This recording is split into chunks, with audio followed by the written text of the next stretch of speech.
This is episode number 264 of the Plein Air Podcast with legendary artist James Gurney.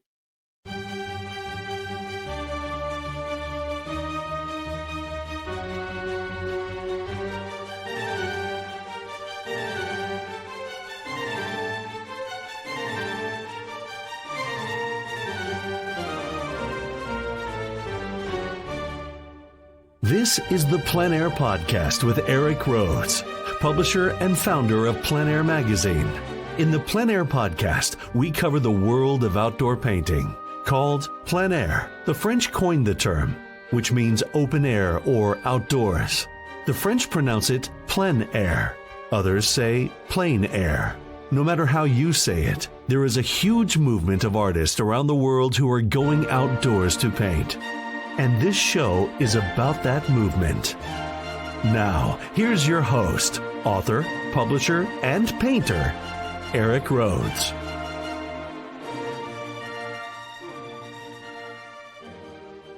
Hey there, and welcome to the Plein Air Podcast. I'm Rhoads.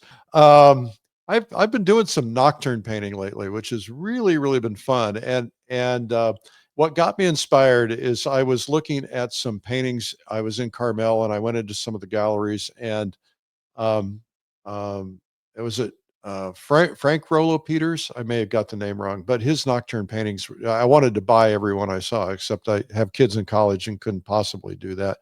But anyway, I took a lot of pictures, and then I've been looking at his work online, and I thought I want to try to get my nocturne paintings to look like that, not to copy him, but to get that feel. And I noticed that he was using a lot of browns in his nocturne paintings, which is kind of unusual. You know, usually it's kind of a teal for the blue and some ultramarine, maybe a little bit of yellow ochre, not much more than that. But he was using a lot of browns even in his teals. So I thought it was pretty cool. I'm grateful, you guys, for checking out this show. We wouldn't have the success we've had without you sharing it, giving it positive reviews, leaving comments.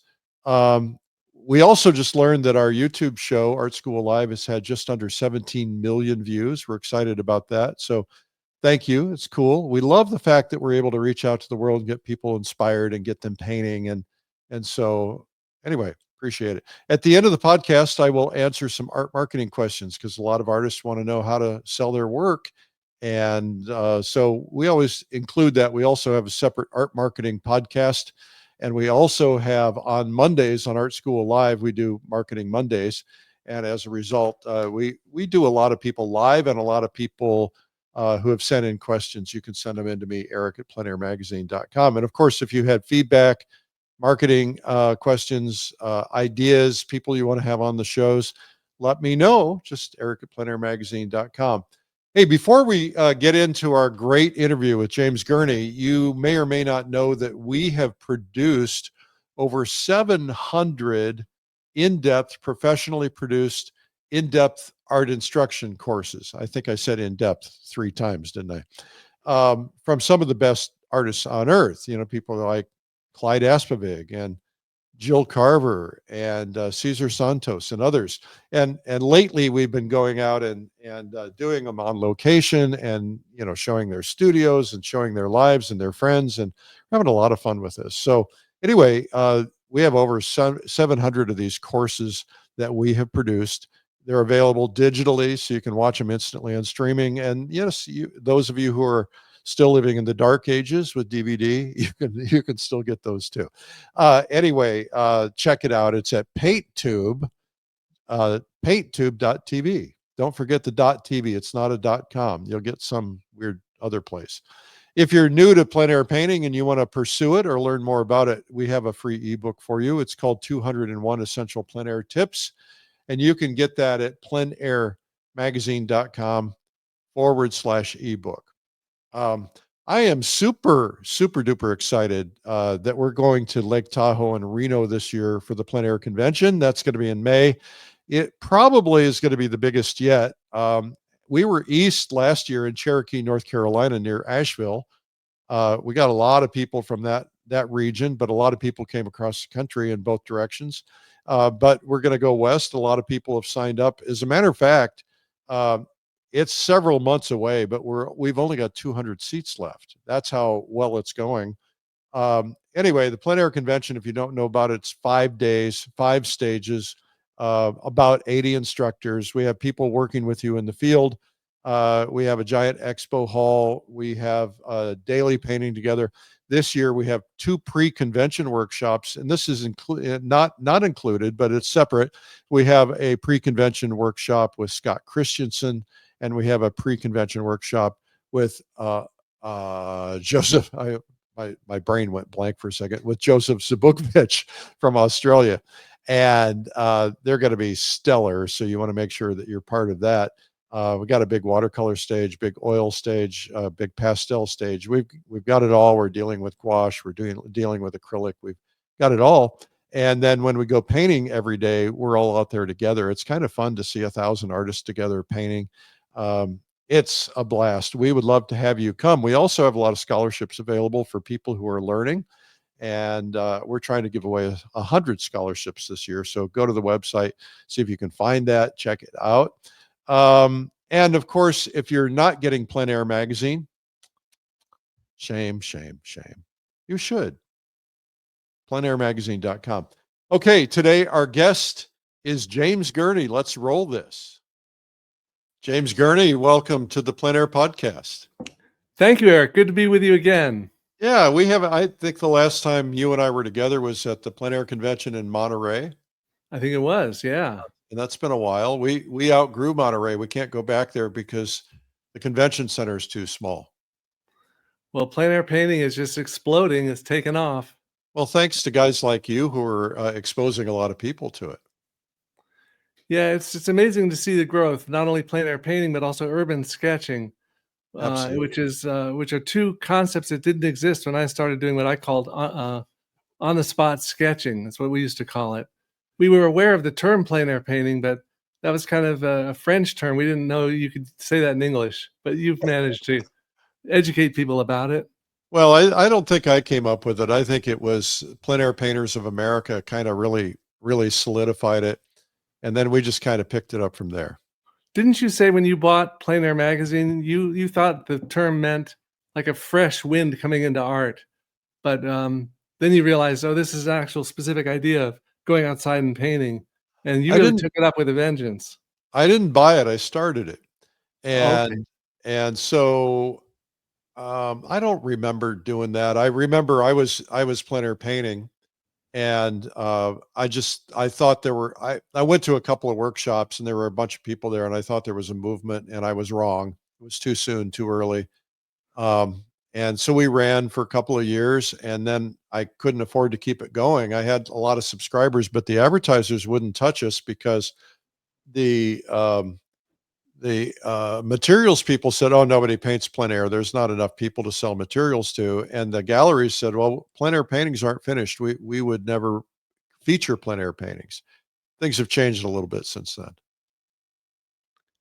Yeah, they have. And I'm glad to see it because there's so many reasons why people can go outside and paint outdoors. And that might be a good place for us to start, is thinking about what incentives make you want to go out and paint outside.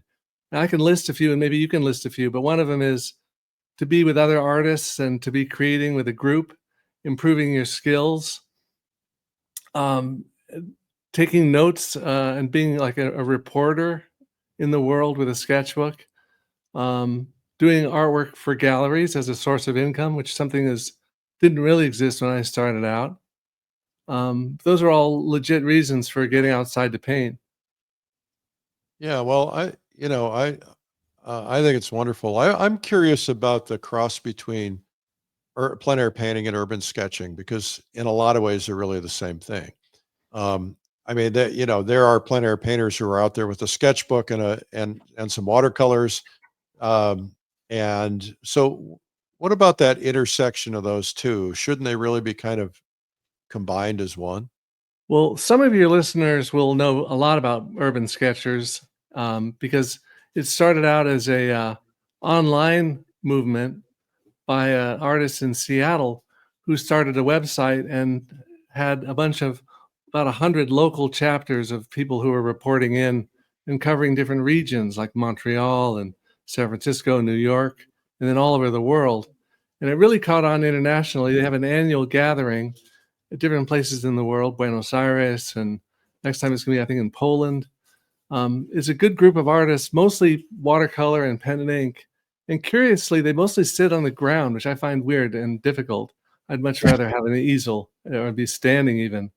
But they do wonderful work. And one thing that's nice about working with pen and ink and watercolors, you can add written notes and jot down what people are saying around you if you're doing a sketch in a cafe. But of course, urban sketching isn't only urban, it's also rural sketching. That's the problem with the term urban sketching, to me, is that it doesn't cover all kinds of situations. The problem with plein air painting as a term is that plein air means open air, and it usually means outdoors.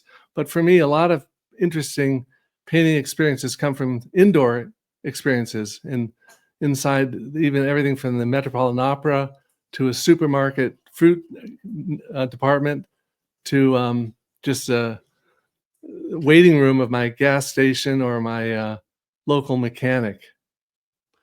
Well, that's right. And of course there are a lot of artists who are doing interiors and they're doing a lot of other things. But I think that, we have we've kind of taken it to painting from life.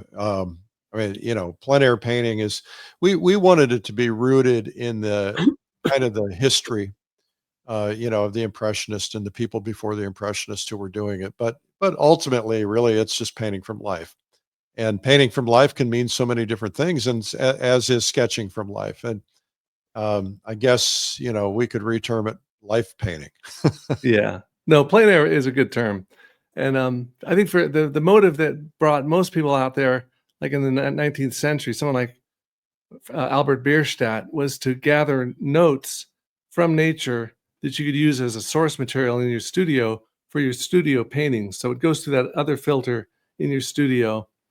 And unfortunately, in the case of Albert Bierstadt, he had them all in his beautiful mansion along the Hudson River called Malkasten.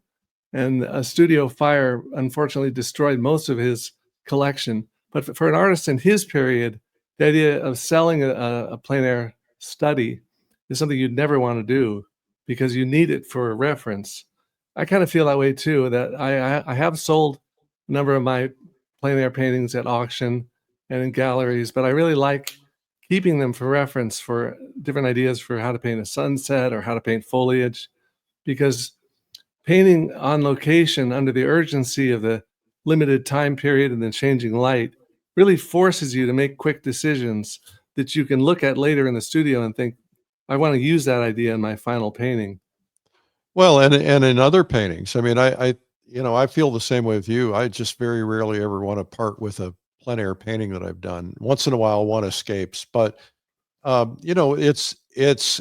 can use a piece of one plein air painting and a piece of another plein air painting for a new composition and a studio piece. But also, I think that those paintings have special meaning because you're there experiencing the outdoors or maybe the indoors, the cafe or whatever, but you're experiencing the people around you and the sights and the smells. And all of that comes back to you when you look at that painting. I can look at a painting that I did 20 years ago and remember exactly the spot, usually exactly who I was painting with. And, the deer leaped in front of the canvas that day. And so to me, I don't get that same sense out of a photo album. No, definitely. And there are some artists like Mort Drucker, who did a lot of the Mad Magazine I love movie Mort. satires. He had the ability to look at any part of his cross-hatching or his pen work, and he could remember exactly what he heard on the radio when he was doing that work. But like you say, all of the sensory impressions, apart from the visual ones, the sounds and the smells and the wildlife that wanders in front of you, not realizing you're an actual human, they are things you can call back to your memory when you look at that sketch. So for people who are motivated to sketch, as say grandparents wanting to pass down your experience of the world to your grandkids, a visual record, a journal, a visual journal, a sketchbook with written notes of your thoughts, your feelings, what you hear, what you observe, where you are. Those are really valuable to pass on as like a family heirloom. I once asked a curator at a conservatory at the Rockwell Museum, for those of us who are working artists, what are some things we should kind of keep in mind from your perspective that would really be valuable down the road should we be lucky enough for our work to be collected in a museum? And the conservator said, well, just make sure you use good pigments. Don't leave it in the sun too much. Don't use tape on things. Don't leave paper things standing vertically. All just common sense stuff like that. But the conservator or the curator said, always write where you are. And if you're painting in oil or something, write it on the back of your panel or your structure, where you are, what's the subject, and don't forget to sign it, even if seems like a quick sketch, just so people know who did it, because it's amazing how much gets forgotten later otherwise. I would add to that because I've talked to similar people about the same issue. Make your signature legible. Yeah. I have talked to so many curators who've said, we found paintings over the years and we can't read the signature. We don't know who did them. At least sign it on the front and then write your name on the back so that we know who you are, where you were painting. Some people I know they're going into their phone and they're putting the GPS settings now so that, 100 years from now, when somebody's standing in the middle of a shopping mall, they can look up that GPS setting and say, really, this is what this used to look like. That's a fun game for people who follow Hudson River School painters to play, is to try to figure out where they were done, because the landscapes are really I live in the middle of the Hudson Valley and between Poughkeepsie and Albany. And so right across from the Catskill Mountains, where so many of the great paintings by Asher Durand and Sanford Gifford were painted. But when they were there, it was most of the trees had been removed, especially the hemlocks, for the tanning industry. And so there were big vistas back then. But now when you go to those same spots, the trees are all grown around and filled up most of the views. So it really is a very different kind of landscape than they would have had to paint in. Well, you're lucky to have that around you. You have Church and Olana just up the road, and you have some of the other studios. Let's see, who was it? Cole has a studio there. Yep. And but the famous spots like the what's the one with the curving water? I can't think of the name of it. Anyway, you've gone out. I know that somebody put together a map of the Hudson River School painters and where a lot of those things were located, but that's a shame that's all grown over. Yeah, Frederick Church's Olana still has a beautiful view shed looking south right along the Hudson. And that's a place that's a real popular place for us to paint with friends when they come by, especially in the fall. You get a big vistas. He would paint all through the year too. He'd paint in the winter time in oil, which you can do. He'd also paint very fleeting effects, like fleeting sunset effects, which he could capture very quickly. His technique is interesting. If you look at his originals, he would do usually a pencil line drawing first on an oil primed or shellac primed surface. And then he would scrub in the paint, usually with a single layer going from the background to the foreground, very efficiently. So the final result is almost photographic looking. But when you look at it up close, you realize this is a really quick technique that he developed. If you look at the paintings that are in Olana, I haven't been there for a few years now, but everything in there was just dark and sooty. And I think they resisted the temptation purposely to not clean them so you could get a feel for how they would look, with all these, with all the wood stoves and charcoal. But you think that's the case? No, I mean, the paintings some of them have had to be cleaned a bit, and they look fine, pretty bright and fresh looking. They've really fixed up the place at Olana and opened up areas they didn't have open before. They have an exhibit space upstairs, and they had a show recently of Frederick Church's studies that he did in the North Atlantic to study icebergs, because he had gone all over the world looking for exotic places. But the icebergs were something that really fascinated him. He hired a boat, took a very crazy voyage up there, and was sitting there seasick in this rowboat doing these little oil studies of icebergs, which he later made into a big painting of icebergs. Right. That painting that he made was lost for many years, as you know, until it was found in the Dallas Art Museum. They found it actually, and it was a girls' school or something, a boys' school, and then the Dallas Museum bought it, so they have it now. But it's a painting that was important in church's day, but kind of forgotten about for a long time. Have you ever tried to paint an iceberg? Not an iceberg, but we tried painting the ice boats, ice yachts here on the Hudson River. In the winter, we have boats that sail on runners, like 3 runners, 2 in the front, 1 in the back. These are old ice yachts from the 1870s. But to paint them in gouache, which is my usual medium, meant we had to put some kind of ingredient in the gouache, either isopropyl alcohol or vodka or Everclear or some kind of high-proof alcohol to keep it from freezing, because we needed to paint down to about 15 to 20 degrees Fahrenheit above zero. Right. And it's a really fun way to go, because you have to. One thing we did is to stand on a carpet sample just to keep your feet from getting too cold, because usually your feet and your fingers get cold. You can put those Hunter's chemical packets in your gloves, and that helps. But it is possible to paint in gouache down to some pretty cold temperatures. Well, it's really cold. Car mats work great too when you're painting in the winter. The key is insulating your feet, getting them nice and warm. I'd like to kind of go back through history a little bit. You became very, very well known because of your work in the film industry, but let's go back further than that. How did this all begin for you? And help us understand how you became an artist, how you became a painter. Sure. I started out loving to draw, but also loving to make model airplanes, model ships, model boats, things like that. I drew a lot, but I hadn't really painted much. I'd painted a little bit in oil and in gouache and stuff, but just a little bit. And by the time I got to UC Berkeley, I grew up in Palo Alto, California, in the Bay Area. Went to UC Berkeley. My parents had advised me, take a little bit of everything. Take a little bit of science and drama and history and paleontology and archaeology. And so I took a lot of different courses. I ended up majoring in anthropology, archaeology. And my freshman college roommate was a guy named Thomas Kincaid, or W.T. Kincaid, or just Tom Kincaid, as I called him then. This was long before he became the painter of light, long before all the glowing cottages that most people think of when they think of his name.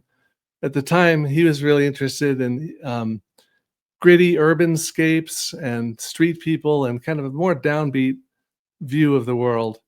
He was a lot of fun to be around, and he went on to art school at Art Center. I graduated at UC Berkeley, and then I joined him down there a few years later.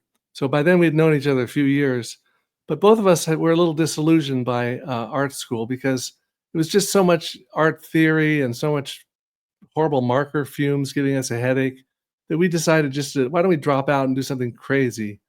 So being, 20 years old or so, we had this wild idea. Our first idea was actually to build a raft and float down the Mississippi River like Huck Finn and just sketch everybody as we go. But then we had another idea, which we came upon by riding Tom's motorcycle over to the LA freight yards. We met this hobo named Bud, who he traveled from job to job on the freight train. So we said, how do you ride a freight train? He said, well, you just hop on when it's leaving the yard at yard speed, hop on a boxcar or a flat car or whatever, and ride it. And if you get a chance if it stops, ask them in the caboose or the engine which cars are going to get set out, which means left on the siding for who knows how long. And so we thought, okay, we'll do this. So we filled our backpack with art supplies. We hopped on this freight train leaving east, and we left our art schools, our girlfriends, our families behind. My mom got a life insurance policy on me because her brother had been killed by a freight train when he was a teenager. So she was terrified that I was going to die. And it really is. I don't recommend it to anybody. It's really dangerous. But it was a great. The dangerous part is the hopping on freight trains, right? Hopping on when they're moving. Well, we remember seeing in the movie where they jump from the top of one boxcar to another. We thought we'd try that, which is kind of dangerous because the gap is much wider than you think. Yeah. And it really is a mysterious way to travel because you don't know where it's going to stop, where it's going to go. If it's stopped, you don't know when it's taking off. There's no signal. Just all of a sudden it starts moving. At nighttime, there's no lights on it either. So you're in the pitch darkness of this huge, gigantic vehicle. But we ended up making our way to Donovan, Missouri, where Tom's mother lived, and stayed there for a while. And we all the way along we were sketching in graveyards. We were sleeping on rooftops. We were sleeping on top of like a hay truck. We were sketching gravestone cutters, just all kinds of timber buckers, just all these. We were just having all these adventures, meeting all these people through sketching. And by the time we got to New York, finally, we had this idea. Why don't we write a book about this? Kind of a cross between a adventure story and a how-to book, which we thought the best publisher would be Watson Guptill. So we went up the stairs. We were wearing uniform shirts that said Jim and Tom, and they had American flags on the sleeves, and we had crew cuts. We wanted to look real all-American. So we got there, and we had these backpacks full of sketches. We showed them. Stephen Doherty, who I know was your editor for a while, he was a new editor of American Artist magazine. I remember we were in his office. He thought we were completely crazy, these two nuts off the street who came in with all these sketches. I had this guy with checkerboard pants who was playing a bass guitar in Central Park. I did a little portrait of him. And I also had a tape recording of this guy playing music. So I played the both for Stephen Doherty. He seemed amused by it, but I could tell by the look on his face, there's no way you're getting in our magazine. But we ended up eventually getting a contract with Watson Guptill to write our first book, which was called The Artist's Guide to Sketching. And that's what we're bringing back out in about 3 months. But that's really the book, because I understand that was very hard to get. And that's the book you originally wrote with Tom. And so you're bringing it back. You're bringing it back with Tom's widow. How's that all work? Yeah, Tom died in 2012. So I've been working with his widow and his daughters to reshoot all the artwork and to redo it. Here's what it looks like. Artist's Guide to Sketching. So it's the original cover and everything. Well, it's a different cover. This is my wife, Jeanette, who actually posed for the lady there. And we had to have the freight train on the cover. So it's a slightly different cover. But inside, it's all the same thing as the original book, except we shot everything in color, and we made it so that it's like remastered and enlarged. We added more artwork from the same period. One of the reasons I'm looking forward to that because I've been looking for one on eBay. They're hard to find. Yeah, I'll send you one, Eric. One of the things that kept us from republishing it earlier was that Tom always wanted to add a whole signature of our newer work, the work we did after Artist's Guide. I said, nah, Tom, when someone wants to buy, let's say, Rubber Soul remastered, you don't want to hear about Let It Be or the White Album or anything like that. You just want Rubber Soul. And he said, no, we got to add this whole new section. So fortunately, Thomas Kincaid's daughters agreed with me that we should just lock it in at that period and just make it as high quality reproduction as we could. Well, and he had other books out of his work. Exactly. Yeah. So I'm curious, Kincaid got kind of a rap, for some would say a bad rap. He got involved with some business people who hurt his reputation a bit. And I think he got a bad rap with painters because he was painting all these syrupy sweet cottages. Yet his plein air work was magnificent. And I had dinner with him, I don't know, a couple of years before he died. Actually, he offered me the presidency of his company. And he was very frustrated because he was being marked as the calendar painter, and he really wanted to get more attention as a plein air painter, which what he said at the time was his favorite thing to do. The calendars were kind of an income thing. He had to do 12 calendar paintings a year, and he had to do that before he did anything else. But plein air seemed to be his real passion. What was that like from your perspective? You had a chance you've obviously stayed in touch with him throughout his whole life. What were you seeing? Well, I was always friendly with Tom all through his life until the end, but I wasn't real close with him after he headed up north to Northern California and started his print business, because he kept kind of walls around himself, and he had a lot. He was a very busy guy, as you say, because he was producing all these images and painting and he had this whole big company with dozens or hundreds of employees that were all dependent on him. So it was a lot on his shoulders. He grew up very poor as a young guy.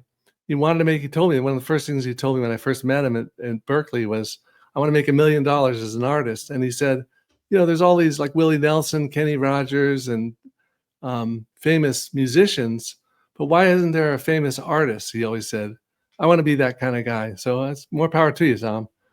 But it was a while before he figured out what to paint that would really sell. Whenever he'd go to a new gallery, he'd check out what's selling. So whoever he looked at that was selling well, like G. Harvey or John Stobart or Michael Coleman, he kind of modeled himself after that until he eventually developed his own style.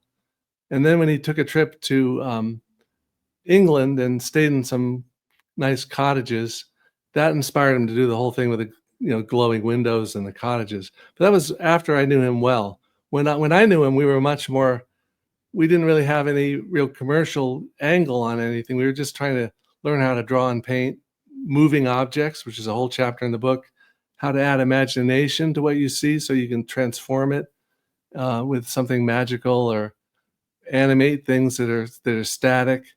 We were just experimenting with going to weird places. Like we went to the Crescent Wrench Factory in Jamestown, New York, where had huge drop forge machines. And we talked to the guy the foreman of the factory, and we said, can we sketch in here? And he said, yeah, but you're going to need a hard hat, and you're going to need a security vest, and you need to sit on the stool and stay outside these lines. So he let us set up there and sketch in there. And it was a great experience to see the inside of a factory and to sketch a worker at his job. And it kind of made me realize there's a whole world of things that artists never really even see, much less document. And I became interested in this idea that, we are all around us, wherever you happen to live, whether it's in America or another country. There are things that are part of your ordinary life that are really worth documenting that artists don't usually paint because artists are too busy painting fishing boats and, hill towns in Italy and all the usual subjects. I would even be happier to see more cars in paintings because there's so many cars in our world. So I've taken it upon myself to paint a lot of parking lots. I especially like painting snow piles in parking lots because they're just fabulous forms to paint.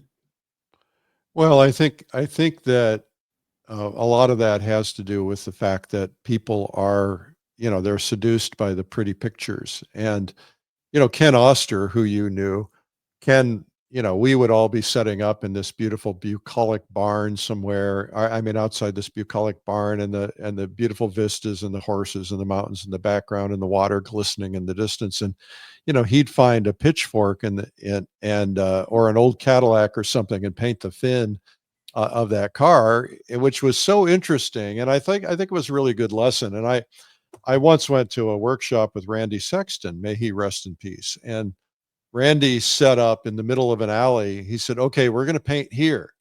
And everybody kind of grumbled. And he said, look, you've got to figure out how to find beauty in any object at any time. And, so we're looking at the backs of garages and garbage cans, and we had to figure out how to make it pretty.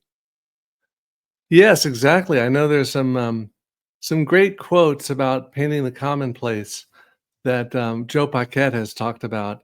And that painting the ordinary world around you is just so important to capture just the essence of your life. And I think the some of the street scenes I've tried to paint, like this is in Texas, just an ordinary sunset with all the wires. One thing I love to paint is what are my glasses on? One thing I love to paint is oh, thanks.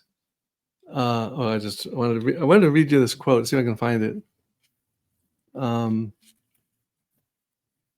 know if I can find it. Anyway. Oh, well, I can't find it. I was looking for a quote. Just painting some of the effects you find in ordinary street scenes. This is a county fair with food booths and food stalls, trying to capture as much as I can in a short amount of time. These are all gouache paintings you're looking at here, and watercolor. Why Sometimes, gouache? Now, I know gouache is very, very hot right now. I'm painting in gouache, but what did you go there because it was the kind of the original illustrator's medium? yeah, it's well, even before that, I think I was inspired by Adolf Menzel, who switched from oil to gouache later in his career, and then even to pencil. So he kind of went from full-on oils to more of a water media approach. And I just like gouache because I can paint anywhere, including in a airport. One of my most popular videos on YouTube is a scene looking out at an airplane that's pulled up, waiting for the jetway to hook up and for the people to board. I had about an hour to paint it, and that time period made the thing a little bit more dramatic. Oh yeah, here's a couple of quotes. I think Joe Paquette told me about this one.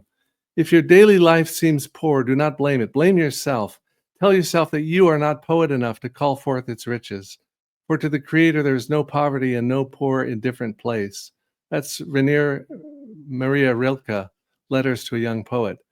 There's also a quote from Emile Chartier. Speaking of Balzac, he said, his genius consisted in taking the commonplace as his subject and making it sublime without changing it. Making it sublime without changing it, which is a really interesting idea. And then photographer Edward Weston was talking about photography, but he was saying the same thing.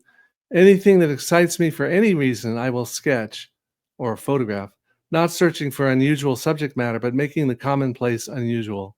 So finding the unusual or the exotic or the fascinating in the commonplace subject.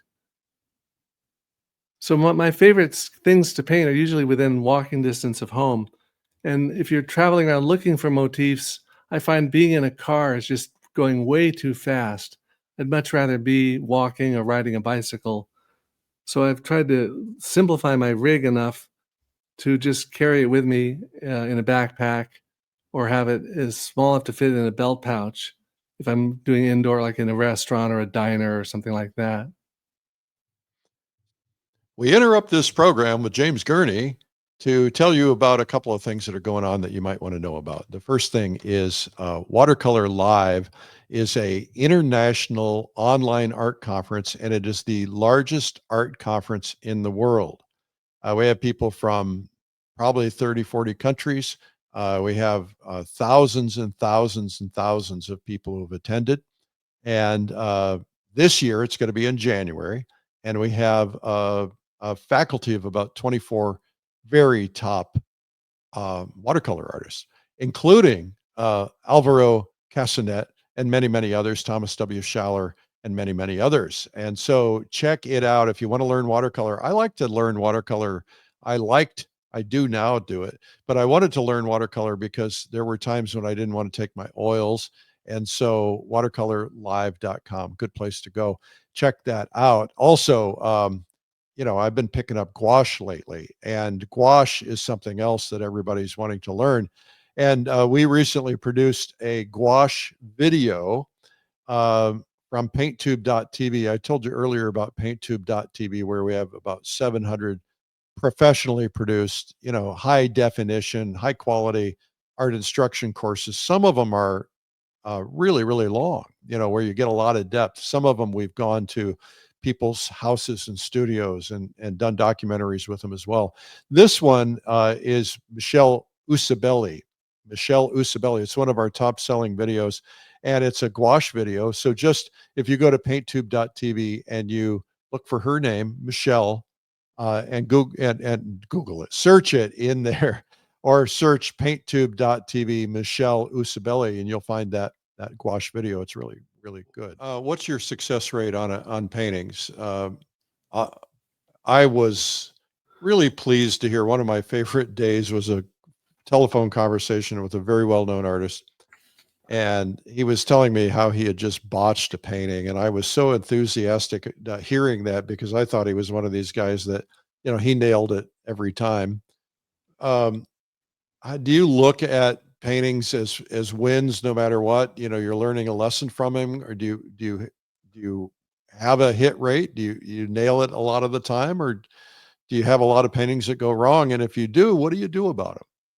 Oh, that's a good question, and that's one I think about a lot because I do screw up quite often, or it doesn't go the way I expected, or it just doesn't come out right. So what do you do? Well, if you're working in a watercolor sketchbook with watercolor or gouache, one old trick that urban sketchers know well is you can always just add written notes. So you can take a bad sketch, add some interesting quote or notes, something you overhear, some sounds, some thoughts, and that can save a bad sketch. That may not be an option if you're working in oil. Uh-huh. Another thing is just to come home, look at it again, open up your sketchbook and say, how can I make this better?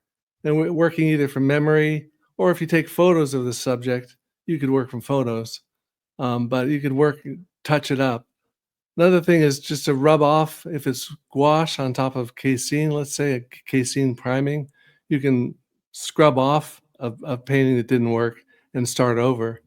I mean, a lot of Sargent's landscapes were painted over earlier landscapes, so there's layers and layers of paintings. If it's just for practice, there's no shame in redoing it or painting over it completely. The last resort is the gallery flambeau, and I actually have a video on YouTube of this.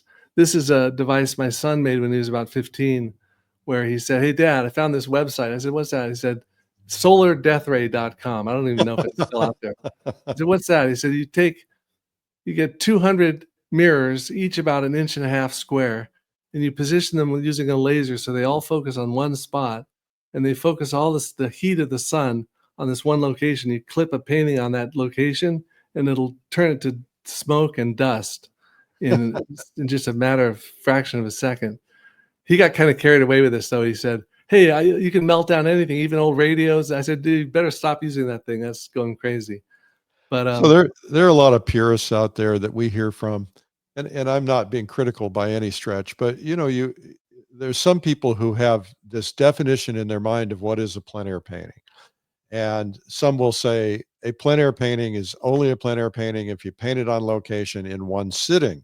Another will say a plein air painting is only a plein air painting if it's one sitting or more, but it has to be the same location, same time of day, etc. Others will say it's a mega sin to go back to your hotel room and touch it up, or to take out a photograph and pull out some finer parts. What are your thoughts on all of that? well, sometimes you put it in terms of cheating. This is cheating to do that. It's cheating to use a grid, a sighting grid, which we can talk about if you want. Well, was it Um, cheating for Bouguereau to use photographs? if he did, yeah. No, or Rockwell, no. I Right. think that the thing that's not cheating is if you're open about your process and you can share about it.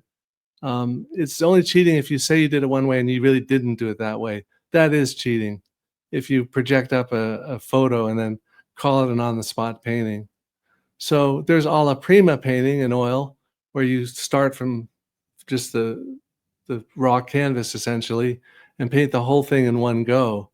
And there's a certain beauty to that kind of painting. Sargent did a number of really beautiful alla prima paintings. But plein air is a somewhat loose term in my mind too, because it could be one that started outside and finished indoors. I was just reading about Terence Cuneo, a British illustrator, who often did that with his equestrian subjects. He'd set up a model on a horseback in his yard, paint the rough in, and then he'd bring in the model indoors, sometimes the saddle rig indoors, and finish the details inside. So being an illustrator from way back, working for National Geographic and the Dinotopia series, I would use whatever sources I could get, whether it's photos cut out of magazines, photos I took for reference, charcoal studies of the model, which I did sometimes, having a model pose live for a final sketch, which I did a few times. Whatever gives you the best result is what matters. Yeah, I think that's right. I mean, you just want to have a great painting or a great sketch. Um, Talk to me about painting alone versus painting with other people. I was painting with a group of people the other day, and it was fun. Everybody was talking the whole time, and then I got to this point where like everybody just stopped talking. I can't concentrate. How do you deal with situations like that? Do you care? What do you prefer to paint alone? What's the story? Well, the more people you add to the sketch group that goes out, if you all want to stick together, for me, the harder it is to find a subject that will work for everyone. So I'm happiest usually when I'm with one other person, my wife, who's also an artist, who I met in art school. We usually have a great time going out, and we sometimes we'll talk the whole time. Other times we'll go through the whole session without saying a word to each other. But we're so used to that; it's no big deal. Um, and we always have a good time if we're with one other friend. But I don't usually paint in a large group, and I have a hard time talking very much when I'm painting. Also, I tend to be filming a video while I'm painting, and that adds another weird dimension to it. So, if you have just 2 people, it seems like that's a good number. I mean, Harvey Dinnerstein and, who else? Bert Silverman, they went down to the Selma bus boycotts with the charcoal pads, and they covered it as sketch reporters, and they had a great time doing it. They captured some amazing moments of that whole protest by being right there, and I think we need more firsthand reporters, and 2 is a good number for that kind of thing. How about you, Eric? What do you like to do the most? I love to be outdoors painting, and it doesn't really matter to me where. And I have times when I want to go out by myself. My favorite time ever was going to Italy by myself and painting all day, every day for a week by myself. That was just fantastic. I loved it. But I also love hanging out with friends and painting with friends. And so it just depends on the mood, really. I think too that if someone has a special interest in a kind of subject matter, you can find groups that will paint the kind of thing you're interested in. So there's a group of aviation painters that Russell Smith has organized that will be painting at the Rhinebeck Aerodrome near where I live this coming spring. So he'll bring about maybe 10 of his friends. They'll roll out a biplane onto the grass runway. They'll often put a figure standing next to it, and they'll all work together and paint from the I thought same. you were going to say they're going to go up in the biplane and paint from up there. They do that too, actually. Yeah. There's also a marine art group at the Marine Gallery in Newport.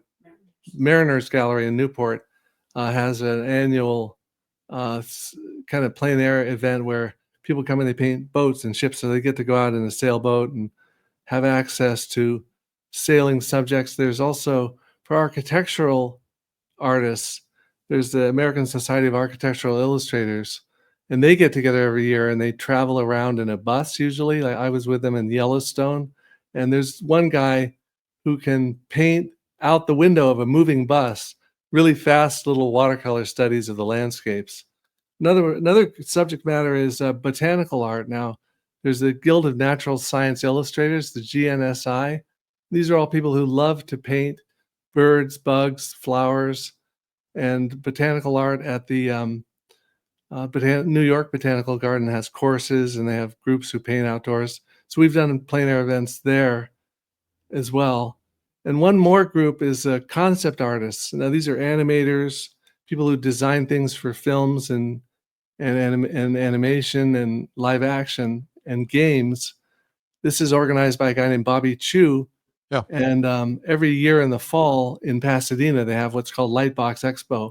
And Right. I've led a workshop where, not really a workshop, but just sort of a group painting event where we call it Colossal Characters. That's what it says on my hat, Colossal Characters. And the idea is that we'll paint the street scene that we see in front of us, but we'll add to it a giant character. So I added a giant, like Super Mario, sitting in the middle of the How fun. plaza. So that's another thing where you use your imagination and add it to what you see. There's also a big group of plein air painters in Los Angeles that's made up of people who are in the animation and film industry. So I think it's really exciting. What's exciting to me is, plein air painting kind of started out as maybe not a lot of older people, but they all kind of aged out. Certainly some of us did. And so it's really fun to see a lot of 20-year-olds and 30-year-olds coming into plein air painting, and there's thousands of them. It's really exciting. Yeah, especially Lightbox is a very young group. I mean, I think the average age is 25, and it's 90% artists there. It's a big convention, but it's all really focused on people who like to draw and paint. It's also very international. I think India, there's probably people watching this from India. and Southeast Asia, and South America. Brazil is a big area for plein air paintings, as you know. So these areas are really taking off. Well, it's fabulous, and we just need more and more of it, and of course, most of the animation studios are bringing artists in and asking them to teach plein air painting so that they can learn more about light. It just changes everything. It's phenomenal. Um, you are kind of living like, what was the name of that movie, Truman, where Truman was constantly under a camera. Your life is now constantly under a camera. What is it about what when you're out when you're out painting? It seems like every time you turn around, you're making a video of it. How do you do it? What's your process, and why do you do it? Well, I do it just because it's a nice way to build a community and to reach people, and it's a good way to get the message out. In a way, the art form is that I do is not just the painting, but it's the video of the painting, because I love filmmaking and I love all the steps that are involved. So I bring usually either a single lens reflex camera or a mirrorless camera or a pocket camera or just a cell phone. The camera doesn't matter so much as how you use it, but I try to get good coverage. So I get close-ups, I get split screens, I get reverse angles, I get sometimes time lapse if it's that kind of part of the painting sequence where I'm covering a lot of areas slowly. Um, I get a shot of what I'm looking at. So I try to give the viewer of my videos a sense of the whole experience of what it's like to actually sit there and paint. And I know how important audio is, so I try to get a good capture of the environmental sounds. Sometimes it's someone walking by, like a person walking by on the sidewalk in China where we were painting one time. Um, and just the sounds of the water flowing if you're painting a stream, and then trying to bring that into the video. There's so many ways to make a video. I recently did one that was just a fun one. I just thought I'd do it just to see what would happen. It was a YouTube short, a vertical video, less than a minute. And I started it out by saying, is it possible to hand draw a QR code and fool a smartphone? I saw that. And this got over 10 million views, which is Wow. amazing. The algorithm is so mysterious to me. But some people, they said, "Oh, it's not fooling a smartphone. You just did a code that it read correctly." It felt like it was fooling a smartphone to me. But Yeah. it turns out that QR codes have a lot of error correction built in, so you can actually screw up parts of it, and it'll still read the way you want it to. Uh, so you've got I picked up a pair of Meta glasses, and they're so wonderful because you put them on and they've got a camera in them, and you can hit the side of it and you can go live stream. It ties into your phone. You can hit another button that takes a picture. You can hit another button that shoots video. And so you can do these wonderful videos where you're getting your exact perspective while you're painting. So you're not having to hold a camera or the camera's not off to the side. Something that's they'd probably give you a pair just for the publicity. But you should check those out. They're a lot of fun. And you can listen to music. Yeah, well, I prefer to listen to just the sounds of where I am, and I'm the same way. I just I want to be fully there. I don't want to be, a lot of painters will listen to music. Not being critical. One thing a lot of painters do is they put earbuds in so that they don't get interrupted by other people. I think that getting interrupted by other people is the best part of plein air painting. I like being out there to talk to people, to talk to families, to talk to kids, to give them a little painting lesson and just enjoy that interaction with people I otherwise would never meet. oh yeah, I do too. I mean, I found that people come up to me less often since the pandemic. I don't know why, but it used to in some places, if it's a real touristy area, it can be too much to have people coming up and every 5 minutes they're asking you, "Are you an artist? Are you going to sell that?" Because that's the last thing on my mind when I'm doing a painting. Right. But most often what I try to do is I try to direct the conversation to the subject I'm looking at. So if I'm looking at an old tractor, if it's the farmer standing there, I ask him, well, did that thing run or what did it take to get it fixed up? And that is really valuable to me because I learn more about the subject through the eyes of the person looking at it. But usually, I mean, I've had some cases where I've been kicked out of situations. I got ejected by a nun in Italy one time. I've been chased off a field by an angry bull another time. That's when I was like 14 years old.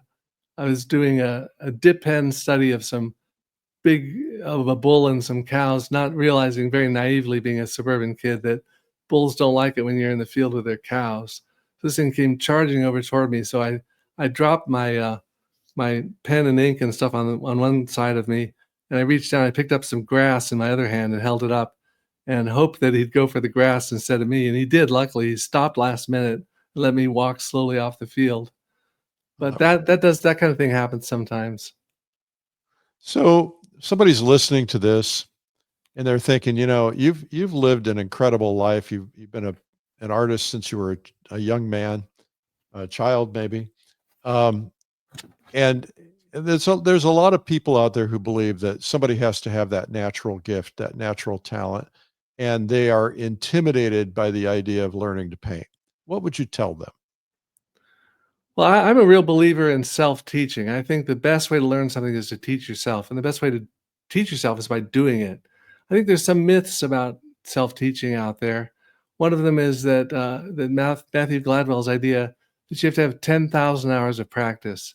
I don't think that's really true necessarily, because we've all seen people who have done practice for 10,000 or more hours, and they still make the same mistakes, do the same thing. Well, and I always say it doesn't make perfect, it makes permanence. And if you get bad practice, you practice permanence. You solidify bad habits. Yeah, the way I'd put it is that painting is easy, but thinking is hard. And what you need is not so much practice time, but practice skills. Skills are smart practice, which means being experimental. Another art school myth, I think, is that you have to fail a whole bunch of times in order to succeed. I really disagree with that idea too, because sure, you can screw up from time to time, but the way you avoid screw ups is to test out ideas, test combinations of ingredients, try water-soluble colored pencils and gouache together, but on a test swatch. And if it doesn't work out in the swatch, you'll know it won't work out in the final painting. But don't commit yourself to something that may or may not work based on the technique. So it's just a matter of being experimental and in a safe way so that you can apply what you've learned in the painting. That's another reason I don't like calling physical painting traditional as opposed to digital painting, is it's not necessarily traditional. You can use combinations of materials that people have not tried together before. And I mean, some of the alcohol-based markers and a lot of the art materials that are available now didn't exist even 10 years ago. So how those can be used in new ways, completely new ways no one's ever tried before, is wide open right now. So we hear a lot of artists who say, how do I develop my voice? Do you have a thought on that? Yeah. How do you develop work that's different and stands out from the crowd, that's really you? I wouldn't worry about developing a style per se. I know they talked a lot about that in the art school I went to. You got to develop your own style. Style comes naturally, and it comes best when you're not focusing on it directly. But I think the key to having a unique viewpoint is to put your roots in different soil than anyone else's. In other words, draw inspiration from artists that nobody's ever heard of, that you happen to really like. Seek out unusual influences. Go back to the artists that you admire and try to read about what their thought process was, because that's what you really need to know, not looking at their superficial technique, but what they were trying to accomplish. I mean, some of the highest bar, if you think of the highest bar for plein air painting, it would be Sargent, Zorn, and Sorolla, maybe Croya too. There were a few painters who just did the impossible. Scenes of oxen pulling a fishing boat out of the shallow surf with kids swimming and mothers and people milling around. He knew that was just basically impossible to paint, but he did it anyway. And, we all talk about the big three, which is right, Sorolla, Zorn, and Sargent. they're fabulous. But what are the ones that you really appreciate that are lesser known? You mentioned Kreuer. That's somebody that we don't talk about a lot. I've got a beautiful Kreuer book here that a collector gave me of his Kreuer collection. Who else? Well, Mancini? there were schools of painting. I mean, I think the French Impressionists get a lot more credit than they deserve. They weren't the first to paint with pointillism or with patches of color. They weren't the first to do what they did. It was being done in the academy. In fact, Jerome and some of the classic academicians encouraged it, that kind of outdoor painting for color ideas. What the Impressionists did that was different was to exhibit these in a show as being final paintings. But what was going on in other regions in the world, I think, was much more interesting. The American Impressionists were just doing fabulous work. The Heidelberg School in Australia, Arthur Streeton and some of his contemporaries. The Russian painters, I know you've taken people on trips to see the Shishkins and the Repins. Those were just astounding paintings. Oh, they are. And then you've got the Scandinavian paintings, the Spanish painters, the Macchiaioli in Italy. So there were a lot of other schools that got the idea of what the Impressionists were trying to do. 19th century Dutch. There was just a lot of incredible work just going on. amazing stuff. Edward Seago in Britain, and some of these bridged into the 20th century. But the first outdoor painters were going back to the 1780s, Valenciennes and people like that, who were going to Italy usually to paint what they saw in front of them and realized this is something that really can benefit your work. And so there's a lot of focus on 19th century French Impressionist painters, but I think the movement is much broader than that. Well, they had good PR people. Yeah, that's true. So you've just brought this book back. I want to just circle back to that for a second before we wrap up. What did you have to go through? You said you rephotographed everything? Did you have to find all those old drawings? Yeah, we had to locate all the drawings. Mine were a little scattered around in various places in the house, but we photographed them, reshot them, and then they're reproduced. Instead of in black and white, they're reproduced in full color. A lot of them were done in black and white originally, so it's a great way to work if you haven't not real comfortable with color yet and want to learn about value. There's nothing better than working in charcoal or pen and ink or markers, which is what we were using primarily. And I actually have a couple of originals here I can show you. Yeah, I'd like to see them. Yeah, this is one. You would never guess this was by Thomas Kincaid, this gas pump. But this is a gouache painting he did just sitting in a gas station.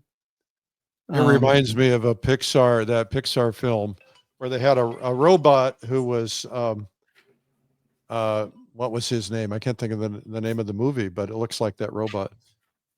Oh yeah, here's another one of an old truck. Nice. Painted in oil, just straight on view. Usually when I paint a truck, it would drive off in the middle. Here's another pen and ink by Tom, if you can see that. Yeah. Yeah, of Brooklyn skyline.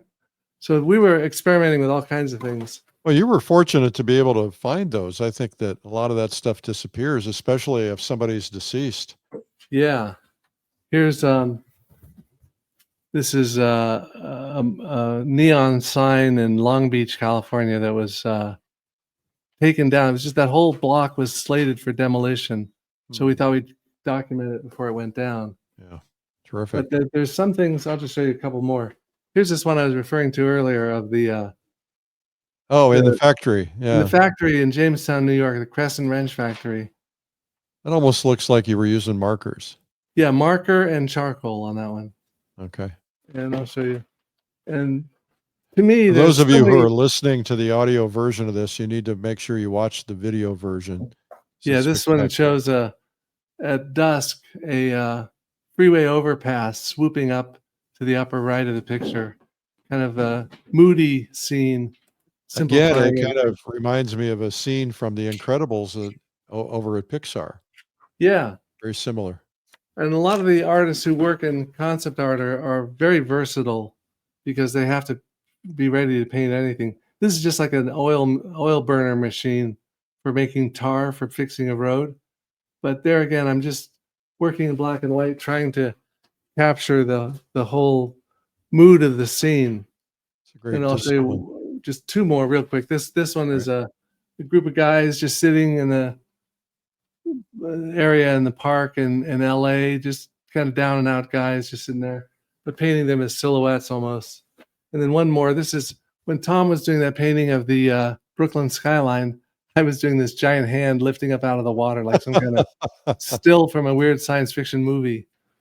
So really anything is possible. Sometimes I'm very literal, trying to capture exactly what I see literally. Other times I'm trying to transform it somehow. And when you start a painting out or a sketch out, it's good to have an idea where you want to end up so that you can figure out how to get there. So you became very well known because of Dinotopia. How did that change your life, or did it? And how did that all come about? Well, I had been working for National Geographic as an archaeological illustrator and also doing paperback covers for science fiction and fantasy. And I felt constrained by that because I wanted to be able to write my own stories. So I ended up doing a few large panoramic scenes of a waterfall city with a giant waterfall with a city built in the middle of it, and then a parade with dinosaurs. These are just separate epic scenes, kind of large panoramic epic standalone scenes. And I realized I could tie these together by having an explorer travel through an island and then include some of these scenes along with this whole narrative of all the things he sketched and saw. So my earlier adventure on the freight trains, sketching what I saw, later got transferred into fantasy. If I thought about this explorer Arthur Dennison as he explored this lost world where dinosaurs are still alive. So the success of that book, it sold millions of copies and kind of put me on the map. I had never written a book of fiction like that before. And that led to a lot of other projects that I worked on since. But I've done altogether 4 different books. They're all still in print, which is unusual. Usually, if you do an illustrated book, it goes out of print eventually. I love the book. I think it's called Light and Color. Color and Light, yeah. Color and Light. It's one of the best books. It's so simple because there's basically 2 pages dedicated to each subject matter, and it's fabulous. It's one of my favorites. I've read it several times. It's good for reading in the bathroom for that reason. No, but it's the idea with that book is to take some of the things that I'd wished I had learned in art school, like why are sunsets the colors they are, and what happens with overcast light compared to direct light. Light and color really need to be addressed together because they're so closely related. But also the information about how to paint atmospheric effects, how to paint snow and water and foliage are things that painters thought about and talked about in early art manuals from the 19th century. But there's also been a lot of recent scientific study of visual perception, eye tracking, for example, how our eyes move across a picture. And it turns out that a lot of the art school theories about how we look at a picture are all completely wrong. You can't control the eye in a picture the way we all often talk about in composition. Really, the viewer's eye will go straight for a face wherever you put it in a composition, which means that the whole golden section tradition is kind of also a slight bit of dogma that doesn't really have any basis in reality. I have a series of blog posts on the Gurney Journey blog and on my Substack called Myth Busting the Golden Mean.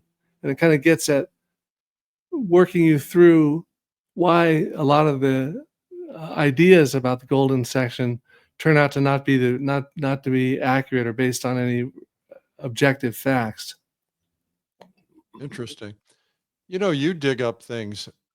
You're always digging up historic art books I've never heard of. It's fascinating. How are you finding this? What's your research like? You're obviously very curious.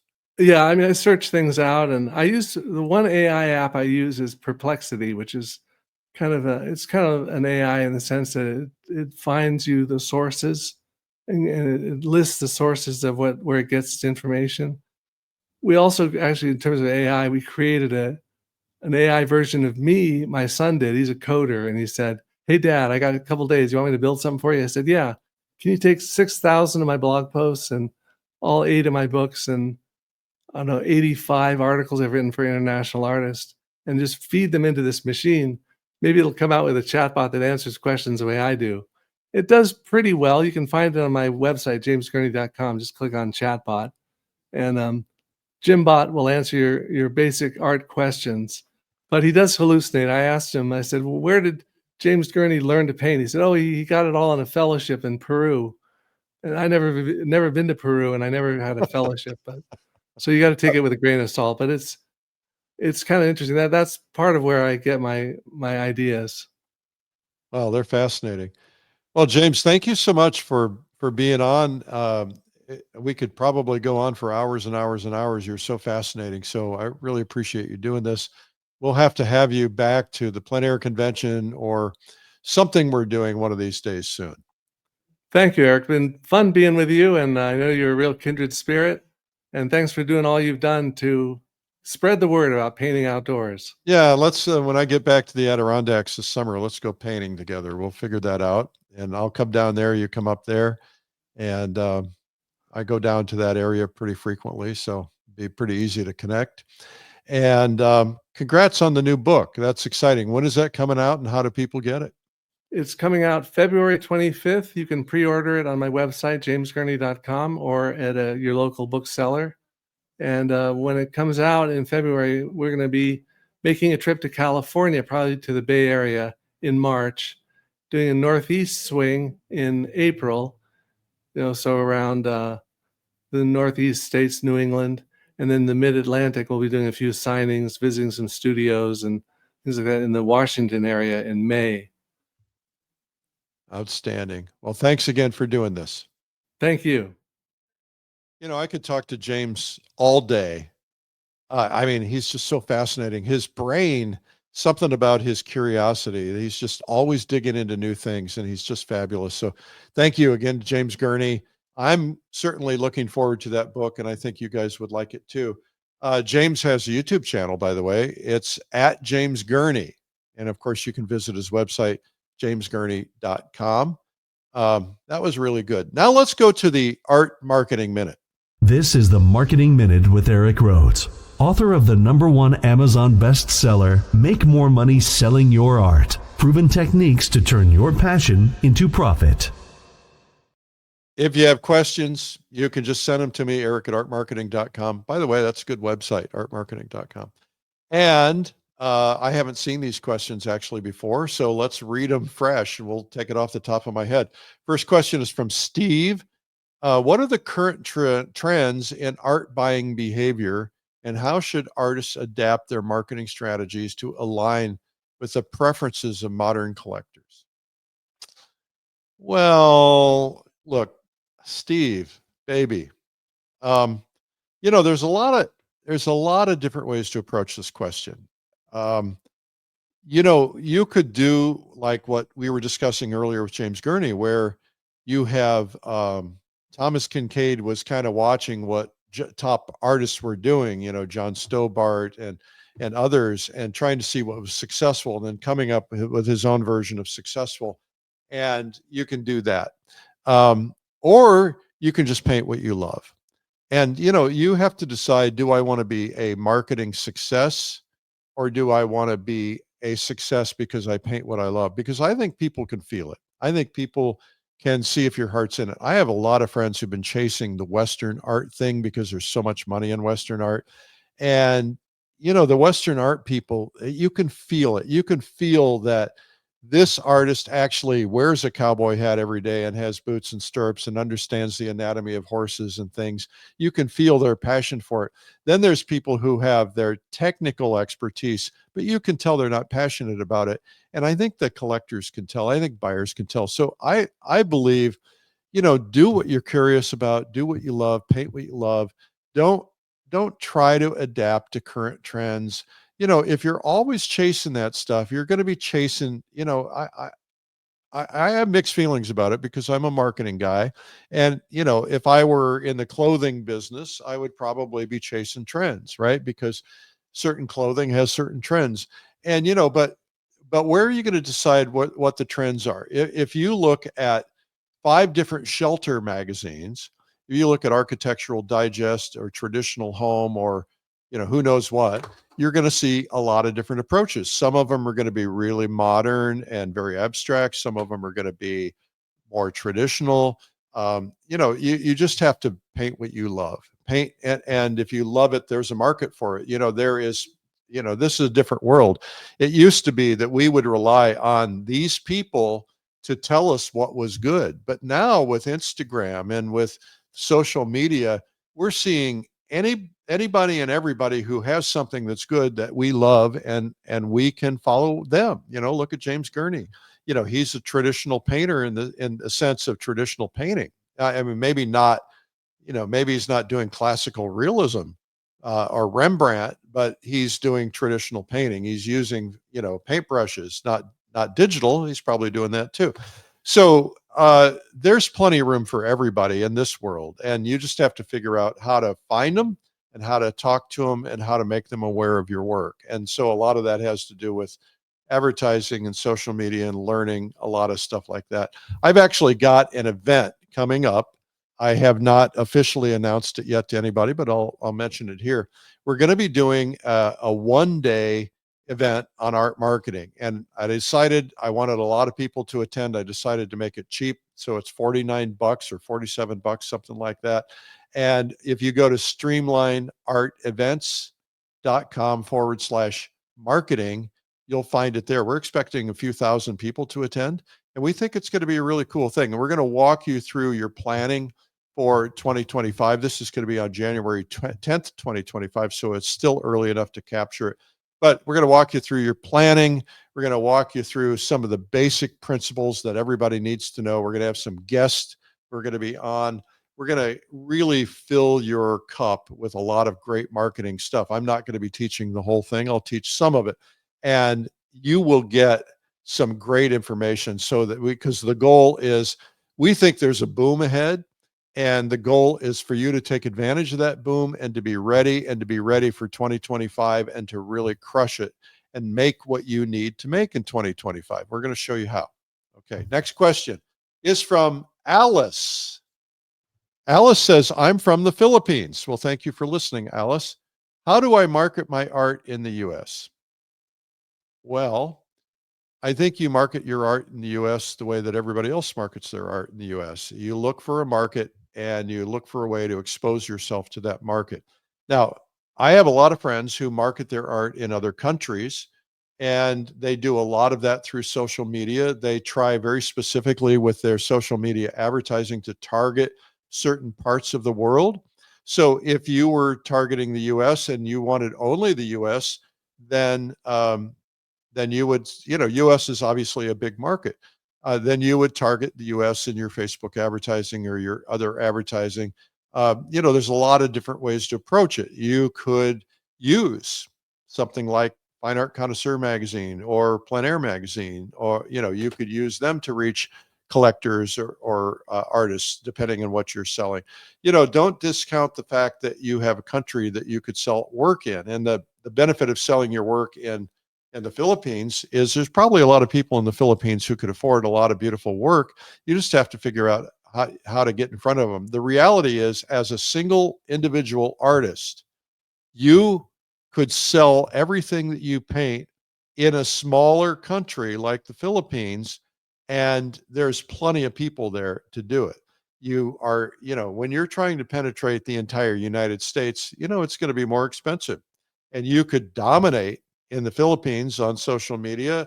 And there are probably places you can go in the Philippines or in the region that would have websites or traditional media or things like that would actually be targeting art collectors that you could reach them in. I know there, for instance, there are specific art magazines in China that target wealthy art collectors, just like we target wealthy art collectors in the US with Fine Art Connoisseur. So don't make the assumption. I always ask myself, why is somebody asking this question? And the assumption probably is, well, probably because they think the market's too small. The reality is it might be big enough in your town, right? A lot of artists are going to be like, well, I need to market, for the entire United States, when I'm thinking, like, you live in a town that has 500,000 people. I live in Austin, Texas. There's almost 2 million people here.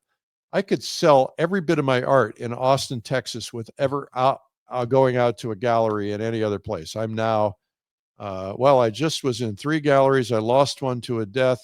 I'm just replacing that one gallery with another new one, and I've got invited into a 5th gallery or 4th gallery. So I can do that. But if I really wanted to concentrate on just focusing on my town or my area or my region or Texas or something like that, I could do that. So there are ways to do that. And so what you want to do is, go to the free blog, artmarketing.com. There's a lot of great articles there. You could get my book that teaches you a lot. Go to this marketing thing I was telling about. That would be good. It's an international audience, and you'll be able to get replays and stuff like that if you want to do that. So anyway, I hope this helps. Marketing is very important, though, because without marketing, nothing happens. There was a movie, I don't remember, you probably don't remember, Kevin Costner, If You Build It, They Will Come, right? It was about baseball, and that was the theme of the movie. It's not true. If you build it, they won't come. You have to follow a lot of practices. So you look at James Gurney, who's just been our guest. I mean, he's out all over YouTube. He's out doing podcasts. He's everywhere. This is, whether it feels deliberate or not, this is, it's about getting involved and spreading yourself in the community. And so you've got to get out there. And so nothing happens typically without an effort of marketing. By the way, I'm doing Art Marketing Mondays on my show, Art School Live. Just go to YouTube and look up Art School Live and subscribe. Well, that is the Marketing Minute. This has been the Marketing Minute with Eric Rhoads. You can learn more at artmarketing.com. Hey, I appreciate you guys listening. Thank you again to James Gurney. I think it was a really good podcast. Not me, him. He was really good. If you have any questions, just reach out to me, Eric, at pleinairmagazine.com, or marketing questions. Reminder, check out what we talked about earlier, painttube.tv, 700 plus art instruction courses from some of the best. Painttube.tv, not .com, painttube.tv. A reminder that we have that free ebook for you, 201 tips.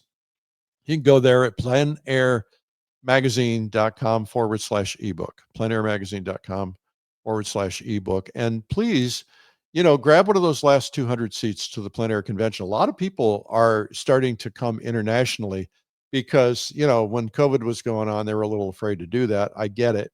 But now people are traveling again all over the world. We're going over there. You're coming over here. It would be fun for you to experience Plein Air convention. We have had, I think the most we've ever had is 20 countries represented at the Plein Air convention. I'm sure we've got 8 or 10 already. So join us. Remember, there's only a couple hundred seats left to the Plein Air Convention.com. All right, just go there, pleinairconvention.com. Also, I've got this blog where I talk about my life, my art, my faith, a lot of different things. It's called Sunday Coffee, and you can check it out at coffeewitheric.com. We'd love to have you there. I am Eric Rhoads, publisher and founder of Fine Art Connoisseur and Plein Air Magazine. Thank you for taking the time today to listen.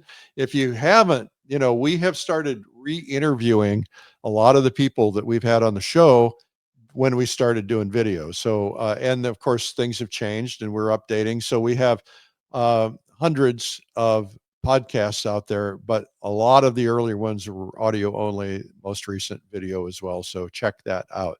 And remember, it's a big world out there and you should go paint it. We'll see you.